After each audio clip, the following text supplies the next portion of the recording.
بسم اللہ الرحمن الرحیم۔ ہدایت اسلامک اسٹوڈیو کے معزز ناظرین السلام علیکم۔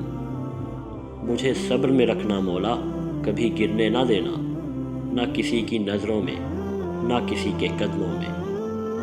انسان کا کردار سندل کے درخت جیسا ہونا چاہیے، جو خود پر کلہاڑی کی ضرب کھا کر بھی کلہاڑی کو خوشبو سے مہکا دیتا ہے۔ کسی سے اتنی نفرت نہ کرو کہ کبھی ملنا پڑے تو مل نہ سکو، اور کسی سے اتنی محبت نہ کرو کہ کبھی تنہا جینا پڑے تو جی نہ سکو۔ ایسی غربت پر صبر کرنا جس میں عزت محفوظ ہو، اس امیری سے بہتر ہے جس میں ذلت و رسوائی ہے۔ انسان جب صبر کرنا سیکھ لیتا ہے تو دنیا کی کوئی بھی چیز اسے توڑ نہیں سکتی۔ ہر وقت طنزیہ لہجہ رکھنے والا اپنا وقار کھو بیٹھتا ہے۔ ہر خاموشی انا نہیں ہوتی، کچھ خاموشیاں صبر بھی ہوتی ہیں۔ صبر کرنا انتظار کرنے کی صلاحیت نہیں ہے، بلکہ انتظار کے وقت اچھا رویہ رکھنے کی صلاحیت ہے۔ کسی کا بھی دل مت دکھاؤ، اس کے آنسو آپ کے لیے سزا بن سکتے ہیں۔ صبر رکھو اور اللہ کے فیصلوں پر خوش رہو، تمہیں بہتر نہیں بہترین ملے گا۔ زندگی میں ایک ہی بات سیکھی ہے کہ انسان کو تب تک کوئی چیز نہیں ہرا سکتی جب تک وہ خود ہار نہ مان لے۔ جہاں انسان کے صبر کی آخری حد ختم ہونے لگتی ہے، پھر وہیں رب فرماتا ہے کن، ہر ناممکن پھر ممکن ہو جاتی ہے۔ آزمائش تو انہی کے لیے ہوتی ہے جنہیں اللہ چاہتا ہے، اور صبر وہی کرتے ہیں جو اللہ کو چاہتے ہیں۔ انسان ہمیشہ تکلیف میں ہی سیکھتا ہے، خوشی میں تو پچھلے سبق بھی بھول جاتے ہیں۔ صبر بھی رنگ لاتا ہے اور غصہ بھی، مگر صبر کے رنگوں سے زندگی حسین ہو جاتی ہے، جبکہ غصے کے رنگ محبت کے ہر رنگ کو نگل جاتا ہے۔ ہو سکتا ہے ہمارے رب نے ہمارے لیے سمندر لکھا ہو اور ہم قطرے کے لیے ضد کر رہے ہوں، اس لیے بہتر ہے کہ صبر کریں۔ وہ ٹوٹنے نہیں دے گا، صبر کا سلسلہ حکم فرمائے گا اور معجزہ ہو جائے گا۔ پوچھا گیا صبر کسے کہتے ہیں؟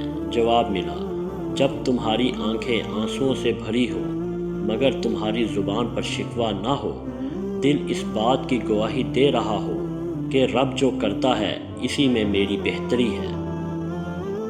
مشکل وقت میں تمہارا صبر کرنا ہی بتاتا ہے کہ تمہیں اللہ سے کتنی محبت ہے۔ زمانے کی گردش سے دل برداشتہ نہ ہو، اس لیے کہ صبر اگرچہ کڑوا ہے مگر اس پر پھل میٹھا لگتا ہے۔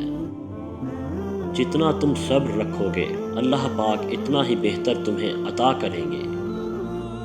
میں نے جلد بازی کرنے والوں کو اکثر پچھتاتے دیکھا ہے اور صبر کرنے والوں کو کامیاب ہوتے دیکھا ہے۔ جو لوگ صبر رکھتے ہیں یا تو وہ جیت جاتے ہیں یا پھر سیکھ جاتے ہیں۔ اور اب جب صبر کی آیتیں محفوظ کر لی ہیں تو دنیا کہتی ہے کہ تم تو بہت بے حس ہو۔ بے شک اللہ صبر کرنے والوں کے ساتھ ہے۔ یہ دنیا مکافات عمل ہے، بس تھوڑا سا صبر کر لیں، کیونکہ تیرا رب نہیں بھولتا۔ کسی کے صبر کا امتحان نہ لیا کرو، میں نے ایسا کرنے والوں کو اکثر پچھتاتے دیکھا ہے۔ اس آزمائش اور صبر کے ذریعے سے ہی اللہ تمہیں اس چیز کے لیے تیار کر رہا ہے جو تم مانگ رہے ہو۔ صبر کا گھونٹ دوسروں کو پلانا آسان ہے، خود پیتے ہوئے پتہ چلتا ہے کہ ایک ایک قطرہ پینا کتنا بھاری پڑتا ہے۔ وہ فرماتا ہے یقین رکھو میری مصلحتوں پر، میں مایوس ہو جانے والوں کو راستہ نہیں دکھاتا۔ کچھ لوگوں کا صبر ان کی خاموشی ہوتی ہے، اور اگر تیزی کا مطلب اللہ کا انکار ہی ہوتا تو وہ اتنے لمبے انتظار کے بعد یعقوب کو یوسف سے دوبارہ کیوں ملواتا؟ رنگ لائیں گی تمنائیں، ذرا صبر کرو، وقت لگتا ہے دعاؤں کو اثر کرنے میں۔ صبر سے گزار کر وہ تمہارے یقین کا امتحان لیتا ہے، وہ تمہیں سزا نہیں دیتا، وہ تو بس تمہیں اپنے قریب لانے کے لیے آزماتا ہے۔ جس نے صبر کرنا سیکھ لیا، اس نے جینا سیکھ لیا۔ اور جب میں نے کچھ کھویا تو اللہ نے بدلے میں بہتر عطا کیا۔ صبر رکھو، ہر چیز آسان ہونے سے پہلے مشکل ہوتی ہے۔ مجھے نکلتے سورج کی پرکشش کرنیں نئی امید دیتی ہیں، مجھے اپنے رب سے مایوس ہونا نہیں آتا۔ جس میں جتنا صبر ہوگا، اس کی دعاؤں میں اتنا اثر ہوگا۔ امتحان لے گا جب وہ تو احترام کرنا، اس کے حکم کا مقدر تب تک ہرا نہیں سکتا جب تک یقین نہیں ڈگمگائے گا۔ صبر کا سلیقہ نہیں مجھے یا رب، میرا دل اپنی رضا سے راضی کر دے۔ یا رب، جب میں مایوس ہو جاؤں تو میری مدد فرمانا، کیونکہ میری زندگی کے بارے میں تیرے فیصلے میری خواہشوں سے بہتر ہیں۔ فرض ہوتے ہیں آنسوؤں کے سجدے بلند جب آزمائشوں کی اذان ہوتی ہے۔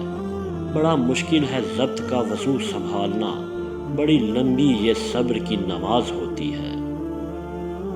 زندگی میں اگر کوئی ایسا کام آ جائے جو ہمارے خواہشات کے مطابق نہ ہو تو صبر کرو۔ صبر کی حد یہ ہے کہ تقدیر پر کوئی شکوہ نہ ہو۔ بہت سی غلطیاں ہوئی ہیں زندگی میں، لیکن جو غلطیاں لوگوں کو پہچاننے میں ہوئی، ان کا خمیازہ سب سے زیادہ بھگتا۔ پوچھا گیا صبر جمیل کسے کہتے ہیں؟ جواب آیا، جب تم آزمائے جا رہے ہو اور تمہارے لب پر ہو شکر الحمدللہ۔ غم کو بھی اسی طرح قبول کرو جس طرح خوشی کو کرتے ہو، دونوں ایک ہی منصف کی لکھی ہوئی ہیں۔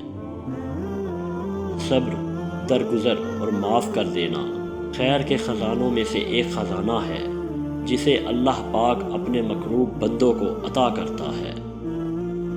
اپنی ذات کو سمندر کی طرح بناؤ جو اپنے اندر بہت کچھ لینے کے باوجود اوپر سے بالکل پرسکون ہو جاتا ہے۔ صبر کی دو صورتیں ہیں، جو ناپسند ہے اسے برداشت کرو اور جو پسند ہے اس کا انتظار کرو۔ نفرت کمزور محبت کے وجود سے جنم لینے والی وہ معذور اولاد ہے جسے پالتے پالتے نسلیں اجڑ جاتی ہیں۔ خواہشیں بادشاہوں کو غلام بنا لیتی ہیں، مگر صبر غلاموں کو بادشاہ بنا دیتا ہے۔ کسی انسان کو دکھ دینا اتنا آسان ہے جتنا سمندر میں پتھر پھینکنا، مگر کوئی یہ نہیں جانتا کہ وہ پتھر کتنی گہرائی میں گیا ہے۔ ایمان کے دو حصے ہیں، ایک صبر، دوسرا شکر۔ مت کرنا کبھی غرور اپنے آپ پر اے انسان، رب نے تیرے جیسے نہ جانے کتنے مٹی سے بنا کر مٹی میں ملا دیے۔ انسان اگر صبر کرنا اور معاف کرنا سیکھ جائے تو زندگی آسان ہو جائے گی۔ لوگوں سے یاد کرنے کا شکوہ مت کرو، کیونکہ جو انسان اپنے رب کو بھول سکتا ہے وہ سب کو بھول سکتا ہے۔ کچھ چیزیں رونے سے نہیں صبر سے ملتی ہیں۔ جس کو تم سے سچی محبت ہوگی وہ تم کو فضول اور ناجائز کاموں سے روکے گا۔